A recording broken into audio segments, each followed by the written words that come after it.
ನಮಸ್ಕಾರ. ಆರೋಗ್ಯವೇ ಭಾಗ್ಯ ವಿಶೇಷ ಕಾರ್ಯಕ್ರಮಕ್ಕೆ ಸ್ವಾಗತ. ನಾನು ದಿವ್ಯಶ್ರೀ ದಾಸ್. ಆರೋಗ್ಯವೇ ಭಾಗ್ಯ ಅಂತ ಹೇಳ್ತೀವಿ, ಆದರೆ ಬದಲಾಗ್ತಾ ಇರುವಂತಹ ನಮ್ಮ ಜೀವನ ಶೈಲಿಯಿಂದಾಗಿ ಸಾಕಷ್ಟು ಆರೋಗ್ಯದ ಸಮಸ್ಯೆಗಳು ಏರಿಕೆ ಆಗ್ತಾ ಇದೆ. ಬಹಳ ಪ್ರಮುಖವಾಗಿ ಸ್ಕಿನ್ ಡಿಸಾರ್ಡರ್ಸ್ ಅಂತ ಹೇಳಿದ್ರೆ ಚರ್ಮ ರೋಗ ಅನ್ನೋದು ಏರಿಕೆ ಆಗ್ತಾ ಇದೆ. ಹಾಗಾದ್ರೆ ಈ ಚರ್ಮ ರೋಗ ಅಂತ ಹೇಳಿದ್ರೆ ಏನು, ಇದಕ್ಕೆ ಕಾರಣ ಏನು, ಜೊತೆಗೆ ಪರಿಹಾರವನ್ನ ತಿಳಿಸಿಕೊಡಲು ಇವತ್ತಿನ ನಮ್ಮ ಕಾರ್ಯಕ್ರಮದಲ್ಲಿ ಡಾಕ್ಟರ್ ರಶ್ಮಿ ಅವರಿದ್ದಾರೆ. ಸೊ ಬನ್ನಿ ಅವರನ್ನ ಕಾರ್ಯಕ್ರಮಕ್ಕೆ ವೆಲ್ಕಮ್ ಮಾಡೋಣ. ನಮಸ್ತೆ ಡಾಕ್ಟರ್, ಕಾರ್ಯಕ್ರಮಕ್ಕೆ ಸ್ವಾಗತ. ಥ್ಯಾಂಕ್ ಯು ಡಾಕ್ಟರ್, ಈ ಚರ್ಮ ರೋಗ ಅನ್ನೋದು ಇತ್ತೀಚಿನ ದಿನಗಳಲ್ಲಿ ಎಲ್ಲರನ್ನ ಕೂಡ ಕಾಡ್ತಾ ಇರೋದು ಸರ್ವೇ ಸಾಮಾನ್ಯ ಅಂತಾನೆ ಹೇಳ್ಬೋದು. ಸೊ ಚರ್ಮ ರೋಗ ಅಂತ ಹೇಳಿದ್ರೆ ಏನು, ಇದು ಯಾಕೆ ಉಂಟಾಗತ್ತೆ? ಸೊ ಸ್ಕಿನ್ ಡಿಸಾರ್ಡರ್ಸ್ ಅಂತ ಹೇಳಿದಾಗ ಹಲವಾರು ಚರ್ಮದ ಕಾಯಿಲೆಗಳನ್ನ ನಾವು ನೋಡ್ತೀವಿ ಡೇ ಟು ಡೇ ಲೈಫಲ್ಲಿ. ಸೊ ನವಡೇಸ್ ಲೈಕ್ ಆ್ಯಕ್ನೆ ಇರ್ಬೋದು, ಪಿಂಪಲ್ಸ್ ಇರ್ಬೋದು, ಸೊ ಅದನ್ನು ಕೂಡ ಹೆಚ್ಚಾಗಿ ನೋಡ್ತೀವಿ. ಯಂಗ್ಸ್ಟರ್ಸ್ ದೆಲ್ ಬಿ ಸಫರಿಂಗ್ ಅಥವಾ ಟೀನೇಜರ್ಸಲ್ಲಿ ಆಲ್ಮೋಸ್ಟ್ ಕ್ವೈಟ್ ಕಾಮನ್ ಆಗಿ ನೋಡುವಂಥದ್ದು. ಆ್ಯಂಡ್ ಹಲವಾರು ಸ್ಕಿನ್ ಡಿಸಾರ್ಡರ್ಸ್ ಅಂತ ಹೇಳಿದಾಗ ಪ್ರಮುಖವಾಗಿ ನೋಡುವಂಥದ್ದಾದರೆ ಸೋರಿಯಾಸಿಸ್ ಇರ್ಬೋದು, ವಿಟಿಲಿಗೋ ಇರ್ಬೋದು, ಎಕ್ಸಿಮಾ ಇರ್ಬೋದು, ಸೊ ಇನ್ನು ಫಂಗಲ್ ಇನ್ಫೆಕ್ಷನ್ ಟೀನಿಯಾ ಅಂತ ಹೇಳ್ತೀವಿ, ಅಥವಾ ಲೈಕನ್ ಪ್ಲಾನಸ್ ಇರ್ಬೋದು. ಸೊ ಈಗ ಹಲವಾರು ಒಂದು ಚರ್ಮದ ಕಾಯಿಲೆಗಳನ್ನ ನಾವು ಡೇ ಟು ಡೇ ಲೈಫಲ್ಲಿ ನೋಡುವಂಥದ್ದು. ಸೊ ಅದರಲ್ಲೂ ಈಗ ಸೋರಿಯಾಸಿಸ್ ಅಥವಾ ವಿಟಿಲಿಗೋ ಅಂತ ಆಟೋಇಮ್ಯೂನ್ ಡಿಸಾರ್ಡರ್ಸ್ ಬಂದಾಗ ಸೊ ಅವರು ಮಾನಸಿಕವಾಗಿ ಹಾಗೆ ದೈಹಿಕವಾಗಿ ಸಫರ್ ಆಗ್ತಿರ್ತಾರೆ. ಆ್ಯಂಡ್ ಸುಮಾರು ವರ್ಷಗಳಿಂದ ಕೂಡ ಟ್ರೀಟ್ಮೆಂಟ್ ತೊಗೊಂಡಿರ್ಬೋದು, ಲೈಕ್ ಚೈಲ್ಡ್ಹುಡ್ ಹಿಸ್ಟ್ರಿ ಕೂಡ ಇರ್ಬೋದು, ಅಥವಾ ಹಲವಾರು ಒಂದು ಕಾರಣಗಳಿಂದ ಮೆಡಿಕೇಷನ್ಸ್ ತೊಗೊಳ್ತಿರ್ತಾರೆ. ಸೊ ಮತ್ತೆ ರಿಲ್ಯಾಪ್ಸ್ ಆಗ್ತಾ ಇರುತ್ತೆ, ಆ್ಯಂಡ್ ಎಗೇನ್ ಇಟ್ ಕ್ಯಾನ್ ರೆಕರ್ ಅಂತಲೇ ಹೇಳ್ಬೋದು. ಸೊ ಈ ಥರ ಪದೇ ಪದೇ ರೆಕರ್ ಆಗ್ತಿದ್ದಾಗ ಆ ಕಾಂಪ್ಲಿಕೇಶನ್ಸ್ನ ಕೂಡ ನಾವು ನೋಡ್ಬೋದು, ಲೈಕ್ ಸ್ಕಿನ್ ಡಿಸಾರ್ಡರ್ಸಿಂದ ಸಫರ್ ಆಗ್ತಿದ್ದಾಗ. ಆ್ಯಂಡ್ ಕೆಲವರು ಮನೆಮದ್ದನ್ನು ಯೂಸ್ ಮಾಡ್ತಿರ್ತಾರೆ ಅಥವಾ ಸೆಲ್ಫ್ ಮೆಡಿಕೇಷನ್ಸ್ನ ಯೂಸ್ ಮಾಡ್ತಿರ್ತಾರೆ. ಸೊ ಇದು ಕೆಲವರ ಚರ್ಮಕ್ಕೆ ಸೂಟ್ ಆದರೂ ಕೂಡ ಸೊ ಇನ್ನು ಕೆಲವರು ಸ್ಕಿನ್ ಸೆನ್ಸಿಟಿವ್ ಇದ್ದಾಗ ಸೊ ಹಲವಾರು ರಿಯಾಕ್ಷನ್ಸ್ನ ಕೂಡ ಇದು ಕಾಸ್ ಮಾಡ್ಬೋದು. ಓಕೆ, ವೇರಿಯಸ್ ಟೈಪ್ಸ್ ಅಂತ ಹೇಳ್ತಾ ಇದ್ರಿ ನೀವು. ಇದರಲ್ಲಿ ಯಾವೆಲ್ಲ ಟೈಪ್ಸ್ಗಳನ್ನು ನಾವು ನೋಡಬಹುದು, ಜೊತೆಗೆ ಆ ಟೈಪ್ಸ್ಗಳು ಅಕ್ಕರ್ ಆದಾಗ ಅದಕ್ಕೆ ಇರುವಂತಹ ಸಿಂಪ್ಟಮ್ಸ್ಗಳು ಯಾವುದು? ಸೊ ಈಗ ಸ್ಕಿನ್ ಡಿಸಾರ್ಡರ್ಸಲ್ಲಿ ನಾವು ಮೊದಲನೇದಾಗಿ ಮಾತಾಡೋದಾದರೆ ಸೊ ಆ್ಯಕ್ನೆ ಅಥವಾ ಪಿಂಪಲ್ಸ್ ಅಂತ ಹೇಳ್ಬೋದು. ಸೊ ಆ್ಯಕ್ನೆ ಅಂತ ಹೇಳಿದಾಗ ಡ್ಯೂ ಟು ಹಾರ್ಮೋನಲ್ ಚೇಂಜಸ್ ಬರುವಂಥದ್ದು. ಆ್ಯಂಡ್ ಮೋಸ್ಟ್ ಆಫ್ ದಿ ಟೀನೇಜರ್ಸಲ್ಲಿ we can see 13 to 19 group of age ಏನಿದೆ, ಸೊ ಇವರಲ್ಲಿ ಹೆಚ್ಚಾಗಿ ನಾವು ನೋಡ್ತೀವಿ like secondary sexual characters development ಆಗುವ ಸಮಯದಲ್ಲಿ ನೋಡ್ಬೋದು. ಆ್ಯಂಡ್ ಸೆವರಲ್ ಹಾರ್ಮೋನಲ್ ಚೇಂಜಸ್ ಆಗ್ತಾ ಇರುತ್ತೆ. So physically and mentally there'll be going on changes. So in that case ಅವ್ರಿಗೆ ಹಾರ್ಮೋನ್ ವ್ಯತ್ಯಾಸ ಆದಾಗ ಲೈಕ್ ಹೈ ಟೆಸ್ಟೋಸ್ಟೆರಾನ್ ಲೆವೆಲ್ಸ್ ಇರ್ಬೋದು, ಸೊ ಅದರಿಂದ ಕೂಡ ಹೆಚ್ಚಾಗಿ ಪಿಂಪಲ್ಸ್ ಅಥವಾ ಪಿಗ್ಮೆಂಟೇಷನ್ ಕಾಣಿಸ್ತಾ ಹೋಗುತ್ತೆ. ಆ್ಯಂಡ್ PCOD ಸಮಸ್ಯೆಯಿಂದ ಸಫರ್ ಆಗ್ತಿರ್ತಾರೆ ಮೋಸ್ಟ್ ಆಫ್ ದಿ ಫೀಮೇಲ್ಸಲ್ಲಿ. ಸೊ ಯಾವಾಗ ಅವ್ರಿಗೆ ಇರ್ರೆಗ್ಯುಲರ್ ಸೈಕಲ್ಸ್ ಇರುತ್ತೋ ಅಥವಾ ಸೊ ಅವರ ಒಂದು ಮುಟ್ಟು ರೆಗ್ಯುಲರ್ ಇರೋದಿಲ್ಲ ಅಥವಾ ಹಲವಾರು ಒಂದು ಹಾರ್ಮೋನಲ್ ಇಂಬ್ಯಾಲೆನ್ಸಿಂದ ಸಫರ್ ಆಗ್ತಿದ್ದಾಗ ಲೈಕ್ ಥೈರಾಯ್ಡ್ ಹಾರ್ಮೋನ್ ಚೇಂಜಸ್ ಇರ್ಬೋದು, ಸೊ ಆ ಸಮಯದಲ್ಲಿ ಕೂಡ ಆ್ಯಕ್ನೆನ ನೋಡ್ಬೋದು. So again there are 2 types in acne ಅಥವಾ ಪಿಂಪಲ್ಸ್ ಅಂತ ಹೇಳ್ಬೋದು. So acne simplex and acne vulgaris ಅಂತ ಹೇಳ್ತೀವಿ. So acne simplex like most common ಆಗಿ ವೈಟ್ ಹೆಡ್ಸ್, ಬ್ಲ್ಯಾಕ್ ಹೆಡ್ಸ್ ಕಾಣಿಸುತ್ತೆ. ಆ್ಯಂಡ್ ಆಯಿಲಿ ಸ್ಕಿನ್ ಹೆಚ್ಚಾಗಿ ಇರುತ್ತೆ. ಸೊ ಪದೇ ಪದೇ ರೆಕರ್ ಆಗುವಂಥದ್ದು. ಕೆಲವು ಫುಡ್ ಐಟಮ್ಸ್ ತೊಗೊಂಡಾಗ ಲೈಕ್ ಡೀಪ್ ಫ್ರೈಡ್ ಐಟಮ್ಸ್ ಇರ್ಬೋದು, ಆಯಿಲಿ ಫುಡ್ ಐಟಮ್ಸ್ ಇರ್ಬೋದು, ಅಥವಾ ವಾಟರ್ ಇಂಟೇಕ್ ಮಿನಿಮಲ್ ಇದ್ದಾಗ ಸೊ ಈಗೇನ್ ಟ್ರಿಗರ್ ಆಗೋ ಚಾನ್ಸಸ್ ಹೆಚ್ಚು. ಆ್ಯಂಡ್ ಆ್ಯಕ್ನೆ ವಲ್ಗ್ಯಾರಿಸ್ ಅಂತ ಹೇಳಿದಾಗ ಹೆಚ್ಚಾಗಿ ಕಾಣಿಸ್ಕೊಳ್ಳುತ್ತೆ. ಸೊ ಅದರ್ ದ್ಯಾನ್ ಫೇಸ್ ಅವ್ರಿಗೆ ಬ್ಯಾಕಲ್ಲಿ ಕಾಣಿಸ್ಬೋದು ಅಥವಾ ಆರ್ಮ್ಸಲ್ಲಿ ಕಾಣಿಸ್ಬೋದು. And it can lead like scar ಫಾರ್ಮೇಷನ್ಗೆ ಕೂಡ ಅದು ಎಡೆ ಮಾಡಿಕೊಡುತ್ತೆ ಅಂತ ಹೇಳ್ಬೋದು. ಓಕೆ, ಸೊ ಚರ್ಮ ರೋಗಕ್ಕೆ ನಿಮ್ಮ ಹೋಮಿಯೋಕೇನಲ್ಲಿ ಯಾವ ರೀತಿಯ ಟ್ರೀಟ್ಮೆಂಟನ್ನು ನೀವು ಕೊಡ್ತೀರಾ? ಸೊ ಕಾನ್ಸ್ಟಿಟ್ಯೂಷನಲ್ ಮೆಡಿಕೇಷನ್ಸ್ ಅಂತ ಹೇಳ್ತೀವಿ. So again depends on different types of the skin disease. So ಅವ್ರು ಯಾವ ರೀತಿ ಸಫರ್ ಆಗ್ತಿರ್ತಾರೆ, ಸೊ ಯಾವ ಕಾರಣಗಳಿಂದ ಬಂದಿದೆ, ಸೊ ಅದನ್ನು ನೋಡಿ ಟ್ರೀಟ್ಮೆಂಟ್ನ ಮಾಡಬೇಕಾಗತ್ತೆ. ಆ್ಯಂಡ್ ಆಫ್ಟರ್ ಆ್ಯಕ್ನೆ ನಾವು ಲಾರ್ಜೆಸ್ಟ್ ಸ್ಕಿನ್ ಡಿಸಾರ್ಡರ್ನ ನೋಡ್ತೀವಿ, ಸೋರಿಯಾಸಿಸ್ ಅಂತ ಹೇಳ್ಬೋದು. So which is N autoimmune disorder ಅಂತ. ಸೊ ಈಗ ಸುಮಾರು ಜನಕ್ಕೆ ಈಗ ಪಿಂಪಲ್ಸ್ ಇರ್ಬೋದು ಅಥವಾ ಯಾವುದೇ ರೀತಿ ಒಂದು ಚರ್ಮದ ಮೇಲೆ ರ್ಯಾಷಸ್ ಬಂದಾಗ ಕಾಳಜಿ ಇರುತ್ತೆ. ಸೊ ಅವರ ಚರ್ಮ ಚೆನ್ನಾಗಿರಬೇಕು, ಸೊ ಹೊರಗಡೆ ಹೋಗೋದಕ್ಕೆ ಇಷ್ಟಪಡೋದಿಲ್ಲ. ಸೊ ಈ ಥರ ಮುಜುಗರದ ಭಾವನೆ ಕೂಡ ಉಂಟಾಗುತ್ತೆ.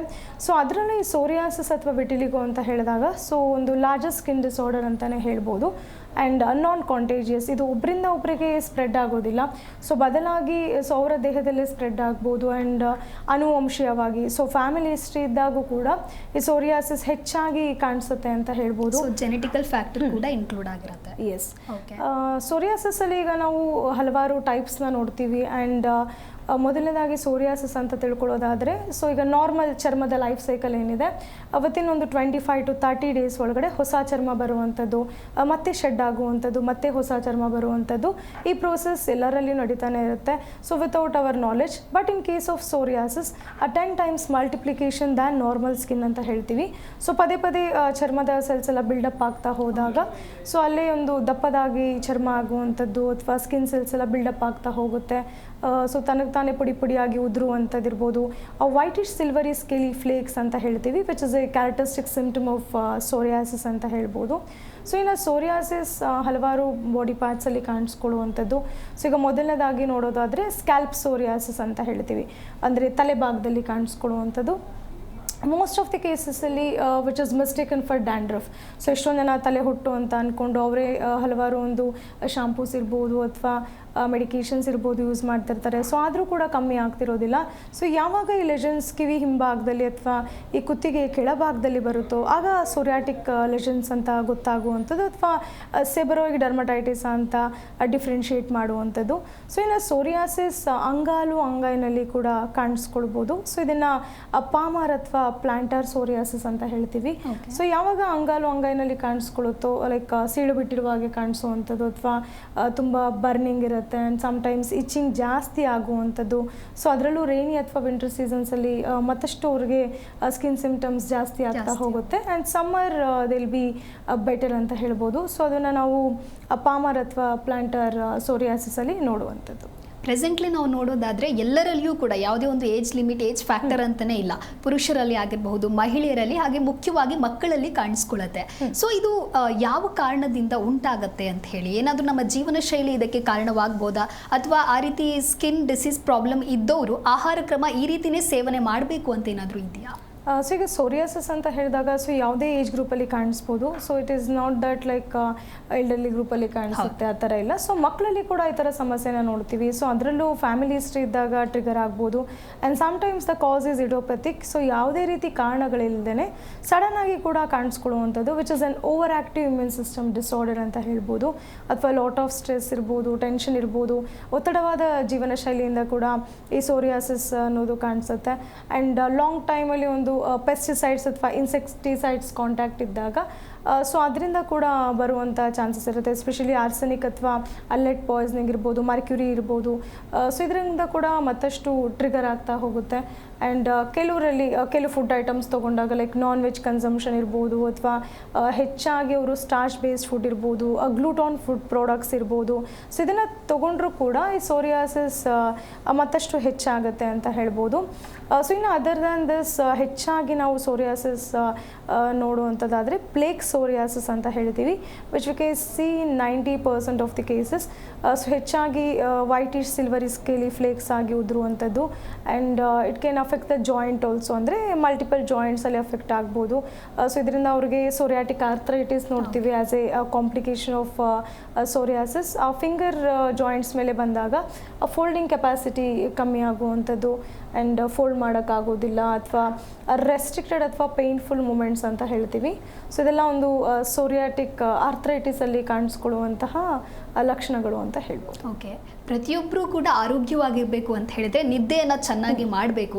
ಸೊ ನಿದ್ದೆ ಚೆನ್ನಾಗಿ ಮಾಡಲಿಲ್ಲ ಅಂತ ಹೇಳಿದ್ರೆ ಈ ರೀತಿ ಸ್ಕಿನ್ ರಿಲೇಟೆಡ್ ಡಿಸೀಸ್ಗಳು ಕಾಣಿಸಬಹುದು ಅಂತ ಹೇಳ್ತಾರೆ. ಸೊ ಇದಕ್ಕೇನು ಹೇಳ್ತಾರೆ? ಸೊ ನೀವು ಹೇಳಿದಾಗೆ sleep is also very important and hydration is also very important.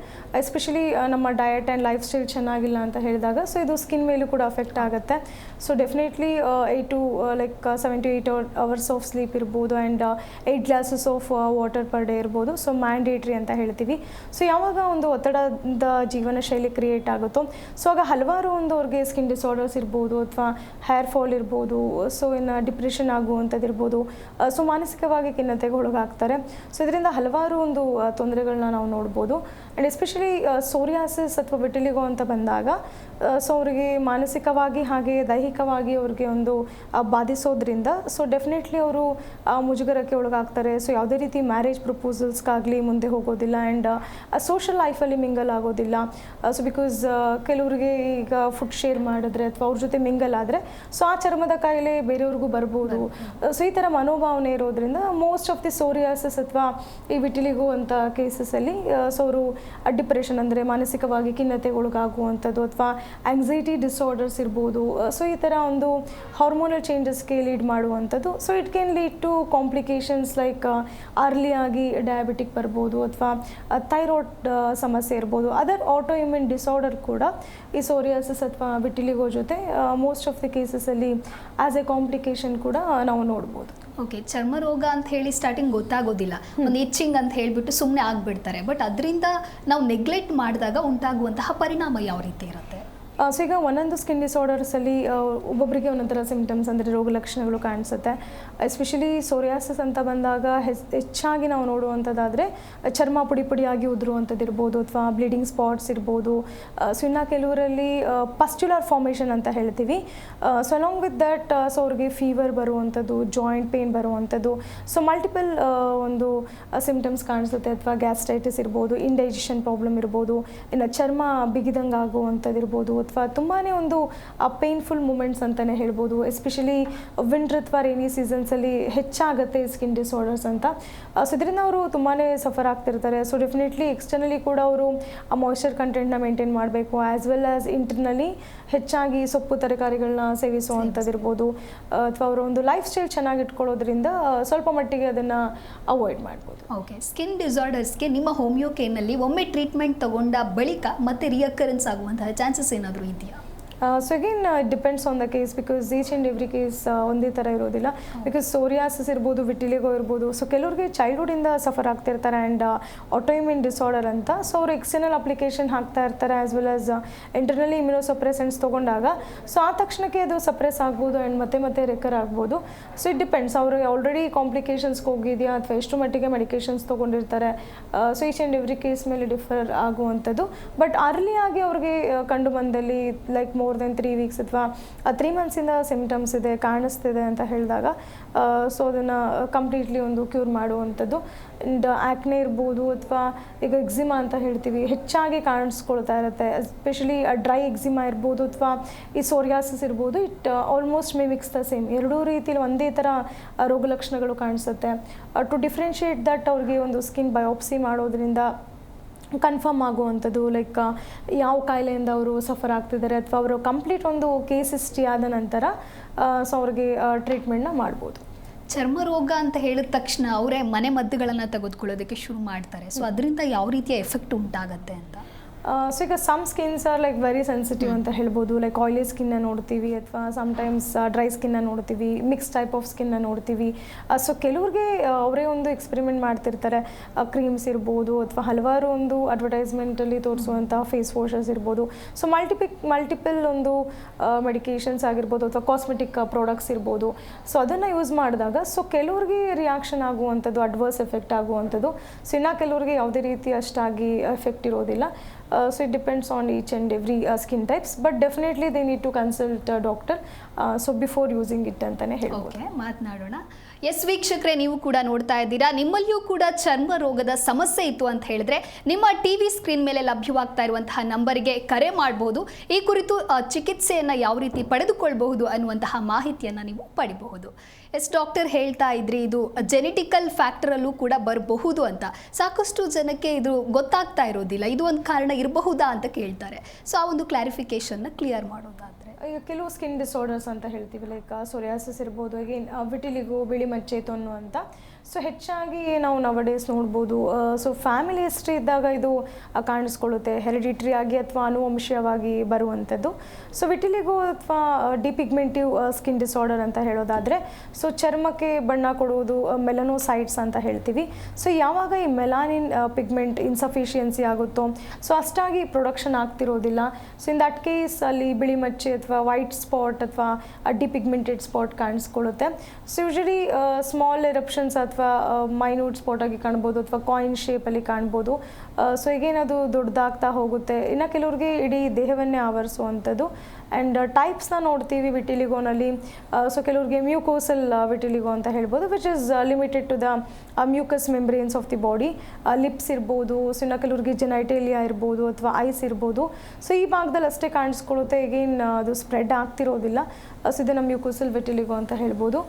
So ಇನ್ನು ಕೆಲವರಲ್ಲಿ ಸೆಗ್ಮೆಂಟಲ್ ಅಥವಾ ಸಿಮಿಟ್ರಿಕಲ್ ವಿಟಿಲಿಗೋ ಅಂತ ಹೇಳ್ತೀವಿ, which is like equally both the parts of the ಬಾಡಿಗೆ ಎಫೆಕ್ಟ್ ಆಗಿರುತ್ತೆ. ಎರಡು ಕಾಲಿಗೆ ಒಂದೇ ಸಮನಾಗಿ ಪ್ಯಾಚಸ್ ಸ್ಪ್ರೆಡ್ ಆಗುವಂಥದ್ದು ಅಥವಾ ಎರಡು ಕೈಗೆ ಒಂದೇ ಸಮನಾಗಿ ಪ್ಯಾಚಸ್ ಸ್ಪ್ರೆಡ್ ಆಗುವಂಥದ್ದು.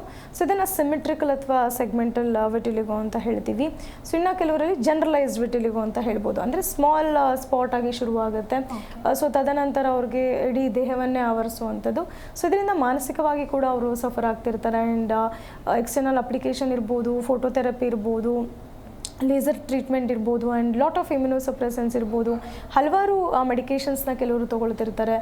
ಸೊ ಕೆಲವರಿಗೆ ಆ ತಕ್ಷಣಕ್ಕೆ ಸ್ವಲ್ಪ ಪ್ಯಾಚಸ್ ಕವರ್ ಆಗಿ ಸೊ ಮತ್ತೆ ಆ ಪಿಗ್ಮೆಂಟೇಷನ್ ಬರ್ಬೋದು. ಸೊ ಇನ್ನು ಕೆಲವ್ರಿಗೆ ಇನ್ನೂ ಹೆಚ್ಚಾಗಿ ಸ್ಪ್ರೆಡ್ ಆಗೋದನ್ನು ನೋಡ್ತೀವಿ. ಸೊ ಈಗೇನು ಇಟ್ ಡಿಪೆಂಡ್ಸ್ ಯಾವ ಕಾರಣದಿಂದ ಅವ್ರಿಗೆ ಬಂದಿದೆ ಅಂತ ರೂಲ್ ಔಟ್ ಮಾಡೋದು. ಸೊ ತದನಂತರ ಅವ್ರಿಗೆ ಹೋಮಿಯೋಪತಿನಲ್ಲಿ ಕಾನ್ಸ್ಟಿಟ್ಯೂಷನಲ್ ಟ್ರೀಟ್ಮೆಂಟ್ ಕೊಡೋದ್ರಿಂದ ಫರ್ದರ್ ಒಂದು ಸ್ಪ್ರೆಡ್ಡಿಂಗ್ನ ಅವಾಯ್ಡ್ ಮಾಡುವಂಥದ್ದು. ಆ್ಯಂಡ್ ಇರೋ ಜಾಗದಕ್ಕೆ ಮತ್ತೆ ಮೆಲನೋಸೈಟ್ ರಿಕರೆನ್ಸ್ ಆಗಬೇಕು, ಮತ್ತೆ ಅದು ಉತ್ಪಾದನೆ ಆಗಬೇಕು ಅಂತ ಹೇಳಿದಾಗ it will take its time ಅಂತ ಹೇಳ್ಬೋದು. ಓಕೆ, ಯೂಶಲಿ ಚಿಕ್ಕ ಮಕ್ಕಳಿದ್ದಾಗ ಫೇಸ್ ಆಗಿರ್ಬೋದು, ಸ್ಕಿನ್ ಆಗಿರ್ಬೋದು ಕ್ಲಿಯರ್ ಆಗಿರುತ್ತೆ. ಅದೇ ದೊಡ್ಡ ಆಗ್ತಾ ಆಗ್ತಾ ಕೆಲವೊಂದಿಷ್ಟು ಕ್ರೀಮ್ಸ್ಗಳನ್ನು ಆ್ಯಡ್ ನೋಡಿ ಇರಬಹುದು, ಅವರಾಗೆ ಅವರು ತಗೊಳ್ಳೋದಕ್ಕೆ ಶುರು ಮಾಡ್ತಾರೆ. ಸೊ ಅದು ನಮ್ಮ ಸ್ಕಿನ್ ಮೇಲೆ ಯಾವ ರೀತಿಯ ಪರಿಣಾಮವನ್ನು ಬೀರುತ್ತೆ? ಸೊ ಹೆಚ್ಚಾಗಿ ಲೈಕ್ ಸ್ಮಾಲ್ ಚಿಲ್ಡ್ರನ್ನಲ್ಲಿ ಸ್ಕಿನ್ ವಿಲ್ ಬಿ ಸೆನ್ಸಿಟಿವ್ ಅಂತಲೇ ಹೇಳ್ಬೋದು. And mild products will be suitable. So ಕೆಲವ್ರಿಗೆ ಅದು ಸೆಟ್ ಆಗುತ್ತೆ, ಇನ್ನು ಕೆಲವ್ರಿಗೆ ಅಡ್ವರ್ಸ್ ರಿಯಾಕ್ಷನ್ ಆಗ್ಬೋದು, ಅಲರ್ಜಿಕ್ ರಿಯಾಕ್ಷನ್ಸ್ ಅಂತ ಹೇಳ್ತೀವಿ. It can be like contact dermatitis ಅಂತ ಹೇಳ್ಬೋದು. ಸೊ ಮೋಸ್ಟ್ ಆಫ್ ದಿ ನೋಡುವಂಥದ್ದು ಕೆಲವರು ಸನ್ ಲೈಕ್ ಹೊರಗಡೆ ಹೋಗ್ತಾರೆ. ಸೊ ಬಿಸಿಲಿಗೆ ಎಕ್ಸ್ಪೋಜರ್ ಆದ ತಕ್ಷಣ ಅವ್ರಿಗೆ ಪಿಗ್ಮೆಂಟೇಷನ್ ಅಥವಾ ಟ್ಯಾನಿಂಗ್ ಶುರು ಆಗುತ್ತೆ. ಆ್ಯಂಡ್ ರೆಡ್ನೆಸ್ ಆಗುವಂಥದ್ದು ಚರ್ಮದಲ್ಲಿ. ಸೊ ಇದರಿಂದ ಬರ್ನಿಂಗ್ ಆಗುವಂಥದ್ದು. ಸೊ ಹಲವಾರು ಸಿಮ್ಟಮ್ಸ್ ಕಾಸ್ ಮಾಡುತ್ತೆ. So before using it definitely ಅವರು ಅವರ ಚರ್ಮಕ್ಕೆ ಸೂಟ್ ಆಗುವಂಥದ್ದು ಅಥವಾ ಟೆಸ್ಟ್ ಮಾಡಿ ಯೂಸ್ ಮಾಡುವಂಥದ್ದು ಒಳ್ಳೆಯದು ಅಂತ ಹೇಳ್ಬೋದು. ಓಕೆ, ಸೊ ಈಗ ಒಂದು ಮನೆಯಲ್ಲಿ, ಒಂದು ಫ್ಯಾಮಿಲಿಯಲ್ಲಿ 4 to 5 ಮೆಂಬರ್ಸ್ ಇರ್ತಾರೆ. ಅವರೆಲ್ಲರೂ ಕೂಡ ಒಂದೇ ಸೋಪ್ ಅಥವಾ ಟವೆಲ್ಗಳನ್ನ ಯೂಸ್ ಮಾಡ್ತಾ ಇರ್ತಾರೆ. ಇದರಿಂದ ಕೂಡ ಸ್ಕಿನ್ ರಿಲೇಟೆಡ್ ಸಮಸ್ಯೆ ಉಂಟಾಗಬಹುದಾ? ಏನಾದರೂ ಚಾನ್ಸಸ್ ಇದೆಯಾ? ಸೊ ನೀವು ಹೇಳಿದಾಗೆ ಮೋಸ್ಟ್ ಆಫ್ ದಿ ಕೇಸಸಲ್ಲಿ ನಾವು ನೋಡೋದಾದರೆ ಟೀನಿಯಾ ಅಥವಾ ಫಂಗಲ್ ಇನ್ಫೆಕ್ಷನ್ಸ್ ಹೆಚ್ಚಾಗಿ ನೋಡ್ತೀವಿ. So using of like other articles ಅಂತಲೇ ಹೇಳ್ಬೋದು, ಎಸ್ಪೆಷಲಿ ಪರ್ಸ್ನಲ್ ಆರ್ಟಿಕಲ್ಸ್ ಇರ್ಬೋದು, ಸೋಪ್ ಇರ್ಬೋದು ಅಥವಾ ಟವಲ್ಸ್ ಇರ್ಬೋದು. And so already infected person ಇರ್ತಾರೆ, ಲೈಕ್ ಫಂಗಲ್ ಇನ್ಫೆಕ್ಷನ್ ಆಲ್ರೆಡಿ ಆಗಿರುತ್ತೆ. So it will B in like ಅವ್ರಿಗೆ ಕಾಂಟೇಜಿಯಸ್ ಸ್ಟೇಟ್. ಸೊ ಆ ಟೈಮಲ್ಲಿ ಬೇರೆಯವರು ಕೂಡ ಯೂಸ್ ಮಾಡಿದಾಗ ಸೊ ಇಮಿಡಿಯೇಟ್ ಆಗಿ ಅವರ ಚರ್ಮದ ಮೇಲೆ ಕೂಡ ರ್ಯಾಷಸ್ ಬರ್ಬೋದು, ಇಚಿಂಗ್ ಆಗ್ಬೋದು, ಎರಪ್ಷನ್ಸ್ ಆಗುವಂಥದ್ದು. ಸೊ ತದನಂತರ ಅದು ಬರ್ನಿಂಗ್ ಆಗುವಂಥದ್ದು. ಸೊ ಒಂದೊಂದೇ ಸಿಮ್ಟಮ್ಸ್ ಶುರು ಆಗುತ್ತೆ. ಆ್ಯಂಡ್ ಎಕ್ಸ್ಟರ್ನಲ್ ಅಪ್ಲಿಕೇಶನ್ ಹಚ್ಚಿದಾಗ ಸೊ ಆ ತಕ್ಷಣಕ್ಕೆ ಅವ್ರಿಗೆ ರಿಕವರಿ ಅಂತ ಅನಿಸಿದ್ರು ಕೂಡ ಸೊ ಮತ್ತೆ ಬೇರೆ ಪಾರ್ಟ್ಸಲ್ಲಿ ಸ್ಪ್ರೆಡ್ ಆಗ್ಬೋದು. And it can cause pigmentation, ಆ ಜಾಗದಲ್ಲಿ ಕಪ್ಪಾಗುವಂಥದ್ದು ಇರ್ಬೋದು, ಇಚಿಂಗ್ ಆಗುವಂಥದ್ದು ಇರ್ಬೋದು. ಎಸ್ಪೆಷಲಿ ವೆಟ್ ಕ್ಲಾತ್ ಯೂಸ್ ಮಾಡಿದಾಗ ಅಥವಾ ವೆಟ್ ಇನ್ನರ್ಸ್ ಯೂಸ್ ಮಾಡಿದಾಗ ಥೈಸಲ್ಲಿ ಹೆಚ್ಚಾಗಿ ಕಾಣಿಸುತ್ತೆ. ಟೀನಿಯಾ ವಲ್ಗ್ಯಾರಿಸ್ ಇರ್ಬೋದು, ಸಮ್ಟೈಮ್ಸ್ ಟೀನಿಯಾ ಕೆಪಿಟಿಸ್ ಅಂತ ಹೇಳ್ತೀವಿ, ಅಂದರೆ ತಲೆ ಭಾಗದಲ್ಲಿ ಕಾಣಿಸ್ಕೊಳ್ಳುವಂಥದ್ದು. ಹೀಗೆ ಹಲವಾರು ಒಂದು ಫಂಗಲ್ ಇನ್ಫೆಕ್ಷನ್ಸ್ನ ನಾವು ನೋಡ್ಬೋದು. ಓಕೆ, ಈಗ ಹಳ್ಳಿಗಳಲ್ಲೆಲ್ಲ ಅಂತ ಹೇಳಿದ್ರೆ ಅವರು ಪ್ರತಿನಿತ್ಯ ಬಿಸಿಲಿಗೆ ಹೋಗಿ ಕೆಲಸವನ್ನು ಮಾಡ್ತಾರೆ, ಗದ್ದೆ ತೋಟಗಳಲ್ಲಿ ಕೆಲಸ ಮಾಡ್ತಾ ಅವರ ಒಂದು ಡೇನ ಅವರು ಕಳೀತಾ ಇರ್ತಾರೆ. ಬಟ್ ಸಿಟಿ ಜೀವನ ಅಂತ ನಾವು ತೆಗೆದುಕೊಂಡ್ರೆ ಬರೀ AC-ಗಳಲ್ಲಿ ಕೆಲಸ ಮಾಡುವಂತಹ ಪರಿಸ್ಥಿತಿ ಎಲ್ಲರದ್ದು ಇದೆ. ಸೊ AC ಅಂತ ಏನಾದರೂ ನಮಗೆ ಸ್ಕಿನ್ಗೆ ಎಫೆಕ್ಟ್ ಆಗತ್ತಾ ಅನ್ನೋದು? ಸೊ ಮೋಸ್ಟ್ ಆಫ್ ದಿ ಕೇಸಸಲ್ಲಿ ಈಗ ಔಟ್ಡೋರಲ್ಲಿ ವರ್ಕ್ ಮಾಡೋರಲ್ಲಿ ಲೈಕ್ ಹೆಚ್ಚಾಗಿ ನೋಡೋದಾದರೆ ಡೆಫಿಷಿಯನ್ಸಿ ಅಷ್ಟಾಗಿ ಇರೋದಿಲ್ಲ. But after 12 o'clock definitely pigmentation ಇರ್ಬೋದು ಅಥವಾ UV ರೇಸಿಂದ ಚರ್ಮಕ್ಕೆ ಅಫೆಕ್ಟ್ ಆಗೋದನ್ನ ನೋಡ್ತೀವಿ. ಆ್ಯಂಡ್ ನೀವು ಹೇಳಿದಾಗೆ indoor working like ITBT setup ಇರ್ಬೋದು ಅಥವಾ ಹೆಚ್ಚಾಗಿ ಇಂಡೋರ್ ವರ್ಕ್ ಮಾಡಿದಾಗ ಸೊ ಯಾವುದೇ ರೀತಿ ಲೈಕ್ ಔಟ್ಡೋರ್ ಗೇಮ್ಸ್ ಇಲ್ಲ, ಲೈಕ್ ಮಕ್ಕಳಲ್ಲೂ ಕೂಡ ನಾವು ನೋಡ್ತೀವಿ. ಸೊ ಹೆಚ್ಚಾಗಿ ಒಳಗಡೆನೆ ಕೂತ್ಕೊಂಡಿರ್ತಾರೆ ಅಥವಾ ಲೈಕ್ ಇಂಡೋರ್ ಗೇಮ್ಸ್ ಜಾಸ್ತಿ ಆಗಿದ್ದಾಗ ಸೊ ಅವರು ಸನ್ ಎಕ್ಸ್ಪೋಜರ್ ಇರೋದಿಲ್ಲ. ಸೊ ವಿಟಮಿನ್ D ಡೆಫಿಷಿಯನ್ಸಿ ಆಗ್ತಾ ಹೋಗುತ್ತೆ. ಸೊ ಯಾವಾಗ ಈ ವಿಟಮಿನ್ D ಡೆಫಿಷಿಯನ್ಸಿ ಕಾಣಿಸುತ್ತೋ ಸೊ ಹಲವಾರು ಒಂದು ಚರ್ಮದ ಕಾಯಿಲೆಗಳು ಕೂಡ ಬರ್ಬೋದು ಅವ್ರಿಗೆ. ಲೈಕ್ ಬೈಟೋಟ್ ಸ್ಪಾಟ್ಸ್ ಇರ್ಬೋದು ಅಥವಾ ಡೆಫಿಷಿಯನ್ಸಿ ಆಗಿ ಕಾಣಿಸ್ಬೋದು. ಇನ್ ಸಮ್ ಕೇಸಸ್ ಸೊ ಅವ್ರಿಗೆ ಅದರಿಂದ ವೆಯ್ಟ್ ಗೇನ್ ಇರ್ಬೋದು, ಲೈಕ್ ಮೂಡ್ ಸ್ವಿಂಗ್ಸ್ ಇರ್ಬೋದು. ಹಲವಾರು ಒಂದು ವಿಟಮಿನ್ D ಡೆಫಿಷಿಯನ್ಸಿಯಿಂದ ಜಾಯಿಂಟ್ ಪೇನ್ ಕಾಣಿಸುತ್ತೆ ಅಥವಾ ವೀಕ್ನೆಸ್ ಕಾಣಿಸ್ಕೊಳ್ಳುವಂಥದ್ದು, ಇದೆಲ್ಲ ನೋಡುವಂಥದ್ದು. Most of the cases it will be deficiency. So definitely ಅವರು 15 to 20 minutes ಪರ್ ಡೇ ಎಳೆ ಬಿಸಿಲಿಗೆ ಮೈ ಒಡ್ಡೋದ್ರಿಂದ ಸೊ ನ್ಯಾಚುರಲ್ ಆಗಿ ವಿಟಮಿನ್ D ಉತ್ಪಾದನೆ ಆಗ್ತಾ ಹೋಗುತ್ತೆ. ಆ್ಯಂಡ್ ಇದರಿಂದ ಹಲವಾರು ಒಂದು ಚರ್ಮದ ಕಾಯಿಲೆ ಆಗಿರ್ಬೋದು ಅಥವಾ ಬೇರೆ ಒಂದು ಜಾಯಿಂಟ್ ರಿಲೇಟೆಡ್ ಇಶ್ಯೂಸ್ನ ಕೂಡ ಒಂದು ಪ್ರಿವೆಂಟ್ ಮಾಡುವಂಥದ್ದು. ಓಕೆ, ಮಾತನಾಡೋಣ. ಕಾಲರ್ ರೆಡಿ ಇದ್ದಾರೆ. ನಮಸ್ತೆ ಸ್ವಾಮಿ ಅವರೇ, ಎಲ್ಲಿಂದ ಕರೆ ಮಾಡ್ತಾ ಇದ್ದೀರಾ? ಹಲೋ. ಹಾಂ, ನಮಸ್ತೆ ಸರ್, ಎಲ್ಲಿಂದ ಕರೆ ಮಾಡ್ತಾ ಇದ್ದೀರಾ? ಮೈಸೂರಿಂದ. ಓಕೆ, ಡಾಕ್ಟರ್ ಇದ್ದಾರೆ, ಮಾತನಾಡಿ. ನಮಸ್ತೆ. ಮೇಡಮ್ ನಮಸ್ತೆ, ಹೇಳಿ. ಅದೇ ನಮ್ಗೆ ತುಂಬಾ ಗಂದೆ ತರ ಆಗುತ್ತೆ ಕೆರೆದ್ರೆ. ಓಕೆ. ಆಮೇಲೆ ಒಂದು ಸ್ವಲ್ಪ ಹೊತ್ತು ಆದ್ಮೇಲೆ ಒಂದು ಅರ್ಧ ಗಂಟೆ 1 ಅವರ್ ಹೊಟ್ಟೋಗ್ಬಿಡುತ್ತೆ. ಇಚ್ಚಿಂಗ್ ಇರುತ್ತೆ ಅಷ್ಟೇ. ಆಮೇಲೆ ಹೊಟ್ಟೋಗ್ಬಿಡುತ್ತೆ ಹಂಗೆ ಸ್ವಲ್ಪ ಹೊತ್ತು ಆದ್ಮೇಲೆ. ಓಕೆ. ಈಗ ಏನು ಮಾಡೋದಕ್ಕೆ ಪರಿಹಾರ ಏನು ಅಂತ? ಓಕೆ, ಸೊ ಮೆಡಿಕೇಶನ್ಸ್ ಆಲ್ರೆಡಿ ತಗೊಳ್ತಿದ್ದೀರಾ ಅಥವಾ ಲೈಕ್ ಕೆಲವು ಫುಡ್ ಐಟಮ್ಸ್ ತಗೊಂಡ್ರೆ ಈ ಥರ ಆಗುತ್ತಾ ನಿಮಗೆ? ಏನು ಗೊತ್ತಾಗ್ತಿಲ್ಲ ಯಾವ ಟೈಮ್ ಅಂತ. ಯಾವ್ದೋ ಒಂದು ಟೈಮಲ್ಲಿ ಡೈಲಿ ಬರಲ್ಲ, ಯಾವತ್ತೋ ಒಂದು ಆಗುತ್ತೆ. ಓಕೆ. ಆದಾಗ ಅದೇ ಒಂದು ಸ್ವಲ್ಪ ಹೊತ್ತು ಆದ್ಮೇಲೆ ಹೊಟ್ಟೋಗ್ಬಿಡುತ್ತೆ. ಓಕೆ. ಅಂದ್ರೆ ನೈಟ್ ಟೈಮ್ ಇಚ್ಚಿಂಗ್ ತರ ಆಗುತ್ತೆ, ನಿದ್ದೆ ಸರಿಯಾಗಿ ಬರಲ್ಲ ಅಷ್ಟೇ. ಬೇರೆ ಡೈಲಿ ಇರಲ್ಲ, ಯಾವ್ದೋ ಅಂತ ಬರುತ್ತೆ ಆ ಥರ. ಓಕೆ. ಅದಕ್ಕೆ ಏನು ಪರಿಹಾರ ಏನು? ಫೈನ್. ನೋಡಿ, ನೀವು ಹೇಳ್ತಿರೋ ಪ್ರಕಾರ ಅಲರ್ಜಿಕ್ ಆರ್ಟಿಕೇರಿಯಲ್ ರ್ಯಾಷಸ್ ಅಂತ ಹೇಳ್ತೀವಿ. ಸೊ ಈಗ ಒಂದು red and velvety skin rashes ಅಂತ. ಸೊ ಕೆಲವ್ರಿಗೆ ಕೆಲವು ಫುಡ್ ಐಟಮ್ಸ್ ತೊಗೊಂಡಾಗ ಇಮಿಡಿಯೇಟಾಗಿ ಆಗುವಂಥದ್ದು, ಅಥವಾ ಕ್ಲಾತ್ ಅಲರ್ಜಿ ಇರ್ಬೋದು, ಅದರಿಂದ ಆಗ್ಬೋದು. Like other than cotton clothes use ಮಾಡಿದಾಗ ಸೊ ಅದರಿಂದ ಕೂಡ ಆಗುವಂಥದ್ದು. ಆ್ಯಂಡ್ ಇಮ್ಯುನಿಟಿ ಲೋ ಇದ್ದಾಗಲೂ ಕೂಡ ಸೊ ಕೆಲವರಲ್ಲಿ ಈ ಥರ ಅಲರ್ಜಿಕ್ ಆರ್ಟಿಕೇರಿಯಲ್ ರ್ಯಾಷಸ್ನ ನಾವು ನೋಡ್ತೀವಿ. ಸೊ ನಿಮಗೆ ಕೆಲವು ಬ್ಲಡ್ ಟೆಸ್ಟ್ ಮಾಡಿದಾಗ AEC ಕೌಂಟ್ ಜಾಸ್ತಿ ಇರ್ಬೋದು, ಅಥವಾ IG ಲೆವೆಲ್ಸ್ ಕೂಡ ಜಾಸ್ತಿ ಇರ್ಬೋದು. ಸೊ ಇದು ಮೋಸ್ಟ್ ಆಫ್ ದಿ ಕೇಸಸಲ್ಲಿ ನಾವು ಮಕ್ಕಳಲ್ಲಿ ನೋಡುವಂಥದ್ದು, ಆ್ಯಂಡ್ ಎಲ್ಡರ್ಲಿ ಪೀಪಲಲ್ಲಿ ಕೂಡ ನೋಡ್ಬೋದು. ಅಥವಾ ಸ್ಟ್ರೆಸ್ ಇಂಡ್ಯೂಸ್ಡ್ ಆರ್ಟಿಕೇರಿಯಾ ಅಂತ ಹೇಳ್ತೀವಿ. ಸೊ ಕೆಲವ್ರಿಗೆ ಆಂಗ್ಸೈಟಿ ಅಥವಾ ಲಾಟ್ ಆಫ್ ಸ್ಟ್ರೆಸ್ ಇದ್ದಾಗ ಸೊ ಮತ್ತಷ್ಟು ಟ್ರಿಗರ್ ಆಗ್ಬೋದು.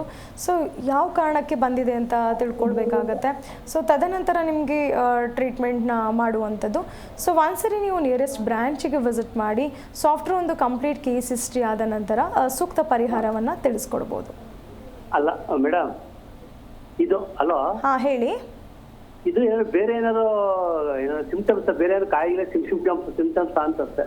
ಅದೇ ನಿಮಗೆ ಅಲರ್ಜಿಕ್ ಆರ್ಟಿಕೇರಿಯಾ ಅಂತ ಹೇಳಿದ್ವಿ. ಸೊ ಟು ಕನ್ಫರ್ಮ್ ದಟ್ ಕೆಲವು ಬ್ಲಡ್ ಟೆಸ್ಟ್ ಎಲ್ಲ ಮಾಡಬೇಕಾಗತ್ತೆ, ರಕ್ತ ಪರೀಕ್ಷೆನ ಮಾಡಿಸ್ಬೇಕಾಗತ್ತೆ. ಸೊ ಒಂದ್ಸರಿ ನೀವು ನಿಯರೆಸ್ಟ್ ಕ್ಲಿನಿಕ್ಗೆ ವಿಸಿಟ್ ಮಾಡಿ, ಸೊ ತದನಂತರ ನಿಮಗೆ ಸೂಕ್ತ ಪರಿಹಾರವನ್ನು ತಿಳಿಸ್ಕೊಡ್ಬೋದು. ಥ್ಯಾಂಕ್ ಯು ಸ್ವಾಮಿ, ಕರೆ ಮಾಡಿದ್ದಕ್ಕಾಗಿ. ಎಸ್ ಡಾಕ್ಟರ್, ಹೇಳ್ತಾ ಇದ್ರಿ ಈ ಚರ್ಮ ಸಮಸ್ಯೆ, ಅದರಲ್ಲೂ ಕೂಡ ಒಂದು 5 to 10 minutes ಇಚ್ಚಿಂಗ್ ರೀತಿ ಕಾಣಿಸ್ಕೊಳ್ಳುತ್ತೆ. ಕಾಲರ್ ಹೇಳ್ತಾ ಇದ್ರು, ಅದಾದ್ರ ಮೇಲೆ ಮತ್ತೆ ಕಾಣಿಸ್ಕೊಳ್ಳೋದಿಲ್ಲ. ಆಫ್ಟರ್ 2 days ಮತ್ತೆ ಅದು ರಿಪೀಟ್ ಆಗುತ್ತೆ. ಸೊ ಯಾವ ಕಾರಣಕ್ಕಾಗಿ? ಸೊ ಇದು ಹೆಚ್ಚಾಗಿ ನಾವು ಲೈಕ್ ಕಿಡ್ಸಲ್ಲಿ ನೋಡ್ತೀವಿ ಆ್ಯಂಡ್ ಎಲ್ಡರ್ಲಿ ಏಜ್ ಗ್ರೂಪಲ್ಲಿ ನೋಡ್ತೀವಿ. ಸೊ ಯೂಶಲಿ ಇಮ್ಯುನಿಟಿ ಅಂದರೆ ರೋಗ ನಿರೋಧಕ ಶಕ್ತಿ ಕಮ್ಮಿ ಇದ್ದಾಗ ಈ ಥರ ಸಮಸ್ಯೆ ಬರ್ಬೋದು. ಅಥವಾ ಕೆಲವು food products like groundnut allergy ಇರ್ಬೋದು, ಅಥವಾ ಮಶ್ರೂಮ್ ಇರ್ಬೋದು. ಸೊ ಕೆಲವ್ರಿಗೆ ಮಿಲ್ಕ್ ಐಟಮ್ಸ್ ಅಲರ್ಜಿ ಇರ್ಬೋದು, ಗ್ಲೂಟಾನ್ ಪ್ರಾಡಕ್ಟ್ಸ್ ಇರ್ಬೋದು. ಸೊ ಈಗ ಕೆಲವು ಫುಡ್ ಐಟಮ್ಸ್ ತೊಗೊಂಡಾಗ ಇಮಿಡಿಯೇಟಾಗಿ ಅಲರ್ಜಿಕ್ ರ್ಯಾಷಸ್ ಕಾಣಿಸುತ್ತೆ ಆ್ಯಂಡ್ ಆಟೋಮೆಟಿಕಲಿ ಕಮ್ಮಿ ಆಗುವಂಥದ್ದು. ಸೊ ಯಾವುದೇ ರೀತಿ ಮೆಡಿಕೇಷನ್ಸ್ ಕೂಡ ಬೇಕಾಗೋದಿಲ್ಲ. ಸೊ ಇದಕ್ಕೆ ರೆಡ್ ಆ್ಯಂಡ್ ವೆಲ್ವೆಟಿ ಹೈವ್ಸ್ ಅಂತ ಹೇಳ್ತೀವಿ. ಸೊ ಅದಕ್ಕೆ ಕೆಲವು ಬ್ಲಡ್ ಟೆಸ್ಟ್ ಮಾಡಿದಾಗ ಲೈಕ್ IG ಲೆವೆಲ್ಸ್ ಇರ್ಬೋದು, ಅಥವಾ ಅಲರ್ಜಿಕ್ ಕಣಗಳು ಅವರ ರಕ್ತದಲ್ಲಿ ಜಾಸ್ತಿ ಇದೆಯಾ, ಅಥವಾ ಕಾಂಪ್ರಿಹೆನ್ಸಿವ್ ಅಲರ್ಜಿಕ್ ಟೆಸ್ಟ್ ಅಂತ ಹೇಳ್ತೀವಿ. ಸೊ ಪರ್ಟಿಕ್ಯುಲರ್ಲಿ ಈ ಫುಡ್ಡಿಗಾಗಿರ್ಬೋದು, ಅಥವಾ ಕ್ಲಾತಿಗಾಗಿರ್ಬೋದು, ಅಥವಾ ನಾನ್ ವೆಜ್ ಕನ್ಸಂಪ್ಷನ್ ಆಗಿರ್ಬೋದು, ಅಥವಾ ವೆಜಿಟೇರಿಯನ್ ಫುಡ್ಸಲ್ಲಿ ಯಾವುದಾದ್ರೂ ಕನ್ಸಂಪ್ಷನ್ ಮಾಡಿದಾಗ ಈ ಥರ ಬರ್ತಿದೆಯಾ ಅಂತ ನೋಡಬೇಕಾಗತ್ತೆ. ಸೊ ಆಫ್ಟರ್ ಒಂದು ಕಂಪ್ಲೀಟ್ ಕೇಸ್ ಹಿಸ್ಟ್ರಿ ಆದ ನಂತರ ಇದಕ್ಕೆ ಟ್ರೀಟ್ಮೆಂಟ್ನ ಮಾಡ್ಬೋದು. ಓಕೆ, ಕೆಲವರಿಗೆ ಕೆಲವೊಂದು ಫುಡ್ಗಳನ್ನು ತೆಗೆದುಕೊಂಡಾಗ ಈ ರೀತಿ ಅಲರ್ಜಿ ಆಗುತ್ತೆ. ಅವ್ರು ನಿಮ್ಮಲ್ಲಿ ಟ್ರೀಟ್ಮೆಂಟನ್ನು ತೆಗೆದುಕೊಂಡ ನಂತರದಲ್ಲಿ ಅದೇನಾದರೂ ಕಾಣಿಸ್ಕೊಳ್ಳುತ್ತಾ, ಅಥವಾ ಅವರು ಕಂಪ್ಲೀಟ್ ಅದನ್ನು ಡ್ರಾಪ್ ಮಾಡಬೇಕಾಗತ್ತಾ ಅಂತಾರೆ? ಸೊ ನೀವು ಹೇಳಿದಾಗೆ ಕೆಲವು ಆಲ್ರೆಡಿ ಈ ಫುಡ್ ನನಗಾಗಲ್ಲ ಅಂತ ಅವಾಯ್ಡ್ ಮಾಡಿಬಿಟ್ಟಿರ್ತಾರೆ. ಐದರ್ ಅವ್ರಿಗೆ ಒಂದು ಗಟ್ ಇಶ್ಯೂಸ್ ಕ್ರಿಯೇಟ್ ಆಗುವಂಥದ್ದು, ಅಂದರೆ ಇಮಿಡಿಯೇಟಾಗಿ ಸಪೋಸ್ ಗ್ಲೂಟಾನ್ ತೊಗೊಂಡಾಗ, ಸೊ ಅಥವಾ ಕೆಲವ್ರಿಗೆ ಮಿಲ್ಕ್ ಪ್ರಾಡಕ್ಟ್ಸ್ ತೊಗೊಂಡಾಗ ಅಬ್ಡೊಮಿನಲ್ ಪೇಯ್ನ್ ಬರ್ಬೋದು, ಅಥವಾ ಇನ್ನು ಕೆಲವ್ರಿಗೆ ಲೂಸ್ ಸ್ಟೂಲ್ಸ್ ಆಗ್ಬೋದು, ಅಕ್ಯೂಟ್ ಅಬ್ಡೊಮಿನಲ್ ಇನ್ಫೆಕ್ಷನ್ ಆಗ್ಬೋದು, ಅಥವಾ ಕೆಲವ್ರಿಗೆ ಚರ್ಮದ ಮೇಲೆ ರ್ಯಾಷಸ್ ಬರುವಂಥದ್ದು. ಎಸ್ಪೆಷಲಿ ಲಿಪ್ಸ್ ಹತ್ರ ಸ್ವೆಲ್ಲಿಂಗ್ ಇರುತ್ತೆ, ಕಣ್ಣತ್ರ ಊತ ಕಾಣಿಸುತ್ತೆ. ಸೊ ಇಮಿಡಿಯೇಟಾಗಿ ಅಲರ್ಜಿಕ್ ರಿಯಾಕ್ಷನ್ಸ್ನ ನಾವು ನೋಡ್ತೀವಿ. So sometimes it is a very emergency also. Respiratory ಡಿಫಿಕಲ್ಟಿಗೆ ಲೀಡ್ ಮಾಡುತ್ತೆ, ಅಥವಾ ಅವ್ರಿಗೆ ಲೈಕ್ ಟಾಕ್ಸಿಸಿಟಿ ಹೆಚ್ಚಾಗ್ತಾ ಹೋಗುವಂಥದ್ದು. ಸೊ ಹಾಗಾಗಿ ಆ ಥರ ಅಲರ್ಜಿ ಇದ್ದಲ್ಲಿ ಸೊ ಅವರು ಕೆಲವು ಪ್ರಾಡಕ್ಟ್ಸ್ನ ಅವಾಯ್ಡ್ ಮಾಡಿರ್ತಾರೆ. So after the treatment so definitely ನಾವು ಅವ್ರಿಗೆ ಟ್ರೈ ಮಾಡೋಕ್ಕೆ ಹೇಳ್ತೀವಿ. ಸೊ ಆದರೂ ಕೂಡ ಏನಾಗ್ತಿಲ್ಲ ಅಂತ ಹೇಳಿದಾಗ ಅವರ ಇಮ್ಯೂನ್ ಸಿಸ್ಟಮ್ ಒಂದು ನಾರ್ಮಲ್ ಸ್ಟೇಟಿಗೆ ಬಂದಿದೆ, ಅಥವಾ ಅವರ ಬ್ಲಡ್ ಟೆಸ್ಟ್ ಮಾಡಿಸಿದಾಗ ಆ ಲೆವೆಲ್ಸ್ ಮುಂಚೆ ಹೈ ಇತ್ತು, ಸೊ ಆಮೇಲೆ ಕಮ್ಮಿ ಆಗ್ತಾ ಬಂದಿದೆ ಅಂತ ಹೇಳಿದಾಗ so definitely they can try ಅಂತ ಹೇಳ್ಬೋದು. ಸ್ಕಿನ್ ಡಿಸಾರ್ಡರ್ಸ್ಗೆ ನಿಮ್ಮಲ್ಲಿ ಹೋಮಿಯೋ ಕೇರ್ನಲ್ಲಿ ಟ್ರೀಟ್ಮೆಂಟನ್ನು ನೀವು ಕೊಡ್ತೀರಾ. ಬೇರೆ ಹಾಸ್ಪಿಟಲ್ಗಿಂತ ನಿಮ್ಮಲ್ಲಿ ಯಾವ ರೀತಿಯ ಭಿನ್ನವಾಗಿರುತ್ತೆ ಟ್ರೀಟ್ಮೆಂಟ್? ಸೊ ಈಗ ಟ್ರೀಟ್ಮೆಂಟ್ ಅಂತ ಬಂದಾಗ ಸೊ ಡೆಫಿನೆಟ್ಲಿ ಹೋಮಿಯೋಪತಿ ಟ್ರೀಟ್ಮೆಂಟ್ ಅಂತ ಹೇಳಿದಾಗ ಸೊ ಕಾನ್ಸ್ಟಿಟ್ಯೂಷನಲ್ ಮೆಡಿಕೇಷನ್ಸ್ ಅಂತ ಹೇಳ್ತೀವಿ. So we need to rule out the cause. Psoriasis ಆಗಿರ್ಬೋದು, ವಿಟಿಲಿಗೋ ಆಗಿರ್ಬೋದು, ಅಥವಾ ಎಕ್ಸಿಮಾ ಆಗಿರ್ಬೋದು, ಸೊ ಇನ್ನು ಫಂಗಲ್ ಇನ್ಫೆಕ್ಷನ್ ಇರ್ಬೋದು. ಸೊ ಹಲವಾರು ಒಂದು ಚರ್ಮದ ಕಾಯಿಲೆಗಳಿಗೆ ಒಂದು ಹೋಮಿಯೋಪತಿನಲ್ಲಿ ಟ್ರೀಟ್ಮೆಂಟ್ ಇರುತ್ತೆ.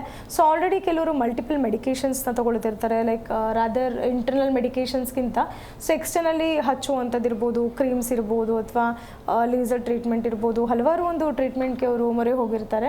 So in that case we need to see ಅವರ ಒಂದು ಸ್ಕಿನ್ ಡಿಸಾರ್ಡರ್ಸ್ ಯಾವ ಸ್ಟೇಜಸಲ್ಲಿದೆ ಆ್ಯಂಡ್ ಆಲ್ರೆಡಿ ಟ್ರೀಟ್ಮೆಂಟ್ ಮಾಡ್ತಿರ್ತಾರೆ ಅಂತ ಹೇಳಿದಾಗ ಆಲ್ ಆಫ್ ಎ ಸಡನ್ ಕೂಡ ಸ್ಟಾಪ್ ಮಾಡುವಂಥದ್ದಲ್ಲ.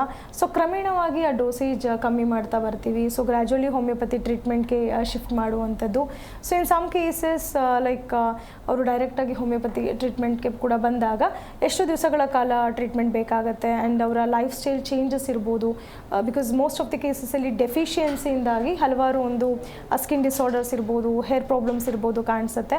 ಸೊ ಇನ್ ದಟ್ ಕೇಸ್ ಅವರ ಲೈಫ್ ಸ್ಟೈಲ್ ಯಾವ ರೀತಿ ಇದೆ, ಡಯಟ್ ಇರ್ಬೋದು, ಸ್ವಲ್ಪ ಸ್ಟ್ರೆಸ್ ಮ್ಯಾನೇಜ್ಮೆಂಟ್ ಇರ್ಬೋದು, ಸೊ ಇದೆಲ್ಲ ಸ್ಕಿನ್ ಮತ್ತು ಹೇರ್ ಅಂತ ಬಂದಾಗ ಸೊ ಖಂಡಿತವಾಗಿಯೂ ಅದ್ರ ಬಗ್ಗೆ ಗಮನ ಕೊಡುವಂಥದ್ದು ಉತ್ತಮ. ಸೊ ಅವರ ಲೈಫ್ ಸ್ಟೈಲ್ ಮಾಡಿಫಿಕೇಷನ್ ಇರ್ಬೋದು. So long with that good physical activity ಇರ್ಬೋದು, at least 45 minutes per day, and stress management through meditation, definitely in case of psoriasis and vitiligo, so ಅವರು ಫಾಲೋ ಮಾಡೋದು ಉತ್ತಮ ಅಂತ ಹೇಳ್ಬೋದು. ಓಕೆ, ಸ್ಕಿನ್ ಡಿಸಾರ್ಡರ್ಸ್ಗೆ ಕೊನೆಯದಾಗಿ ನಮ್ಮ ವೀಕ್ಷಕರಿಗೆ ಏನು ಹೇಳೋದಕ್ಕೆ ಇಷ್ಟಪಡ್ತೀರಾ?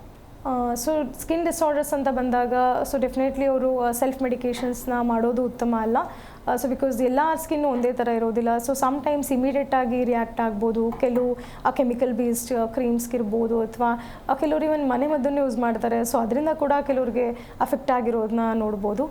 ಸೊ ಹಾಗಾಗಿ ಅವರು ಯಾವುದೇ ರೀತಿ ಚರ್ಮದ ಕಾಯಿಲೆ ಬಂದಾಗ ಸೊ ಫಸ್ಟು ಅದು ಯಾವ ಕಾರಣದಿಂದ ಬಂದಿದೆ ಆ್ಯಂಡ್ ಡಯಾಗ್ನೋಸಿಸ್ ಏನಿದೆ ಸೊ ಅದನ್ನು ತಿಳ್ಕೊಳ್ಬೇಕಾಗತ್ತೆ. ಹಾಗೆ ಪ್ರೊಲಾಂಗ್ ಆಗ್ತಾ ಹೋದಂಗೆ ಲೈಕ್ ಅವರೇ ಸೆಲ್ಫ್ ಮೆಡಿಕೇಷನ್ ಮಾಡ್ಕೊಳ್ತಿರ್ತಾರೆ ಅಥವಾ ಮಲ್ಟಿಪಲ್ ಮೆಡಿಕೇಷನ್ಸ್ ಯೂಸ್ ಮಾಡಿ ಸೊ ತದನಂತರ ಟ್ರೀಟ್ಮೆಂಟ್ಗೋಸ್ಕರ ಬರೋದನ್ನು ನೋಡ್ತೀವಿ. So in that case so ಅವ್ರು ಎಕ್ಸ್ಪೆರಿಮೆಂಟ್ ಮಾಡದೇ ಇದ್ದರೆ ಉತ್ತಮ. ಸೊ ಮೋರ್ ದೆನ್ ಒಂದು 3 ವೀಕ್ಸಿಂದ ಅವರು ಸಫರ್ ಆಗ್ತಿದ್ದಾರೆ, ಸಿಮ್ಟಮ್ಸ್ ಹೆಚ್ಚಾಗಿ ಕಾಣಿಸ್ತಿದೆ, ಸೊ ಮತ್ತೆ ರೆಕರ್ ಆಗ್ತಿದೆ ಅಂತ ಹೇಳಿದಾಗ ಸೊ ವೈದ್ಯರನ್ನು ಭೇಟಿ ಮಾಡೋದು ಉತ್ತಮ. ಸೊ ತದನಂತರ ಅವರು ಟ್ರೀಟ್ಮೆಂಟ್ ಪಡ್ಕೊಳ್ಬೋದು. Okay, thank you doctor. Skin disorders ಅಂದರೆ ಏನು ಅಂತ ಹೇಳಿ ನಮ್ಮ ಇವತ್ತಿನ ಕಾರ್ಯಕ್ರಮದಲ್ಲಿ ನೀವು ತಿಳಿಸ್ಕೊಟ್ಟಿದ್ದೀರಾ. ನಮ್ಮ ಕಾರ್ಯಕ್ರಮಕ್ಕೆ ಆಗಮಿಸಿದ್ದಕ್ಕಾಗಿ ಮತ್ತೊಮ್ಮೆ ಧನ್ಯವಾದಗಳು. Thank you. ಎಸ್, ನೋಡಿದ್ರಲ್ವಾ ವೀಕ್ಷಕರೇ, ಸ್ಕಿನ್ ಡಿಸಾರ್ಡರ್ಸ್ ಅಂತ ಹೇಳಿದ್ರೆ ಏನು, ಈ ಚರ್ಮ ರೋಗ ಯಾಕೆ ಬರುತ್ತೆ, ಇದಕ್ಕೆ ಇರುವಂತಹ ಕಾರಣ ಜೊತೆಗೆ ಪರಿಹಾರವನ್ನು ಇವತ್ತಿನ ಕಾರ್ಯಕ್ರಮದಲ್ಲಿ ಡಾಕ್ಟರ್ ನಿಮಗೆ ತಿಳಿಸಿಕೊಟ್ಟಿದ್ದಾರೆ. ನೀವು ಕೂಡ ಈ ಒಂದು ಸ್ಕಿನ್ ಡಿಸಾರ್ಡರ್ಸ್ನಿಂದ ಬಳಲ್ತಾ ಇದ್ರೆ ನಿಮ್ಮ ಸಮಸ್ಯೆಯನ್ನು ಬಗೆಹರಿಸಿಕೊಳ್ಳೋದಕ್ಕೆ ನಿಮ್ಮ ಸ್ಕ್ರೀನ್ ಮೇಲೆ ಲಭ್ಯವಾಗ್ತಾ ಇರುವಂತಹ ನಂಬರ್ಗೆ ಕರೆ ಮಾಡಿ, ಭೇಟಿಯಾಗಿ ಡಾಕ್ಟರ್ ಜೊತೆಗೆ ಮಾತನಾಡಿ ನಿಮ್ಮ ಸಮಸ್ಯೆಗೆ ಸೂಕ್ತ ಪರಿಹಾರವನ್ನು ಕಂಡುಕೊಳ್ಳಿ ಅಂತ ಹೇಳ್ತಾ ನೋಡ್ತಾ ಇರಿ ಜಿ ಕನ್ನಡ ನ್ಯೂಸ್, ಸತ್ಯವೇ ಸುದ್ದಿಯ ಜೀವಾಳ. ವಾಸಿಯಾಗದ ಆರೋಗ್ಯ ಸಮಸ್ಯೆ ನಿಮ್ಮನ್ನ ಕಾಡ್ತಿದೆಯಾ?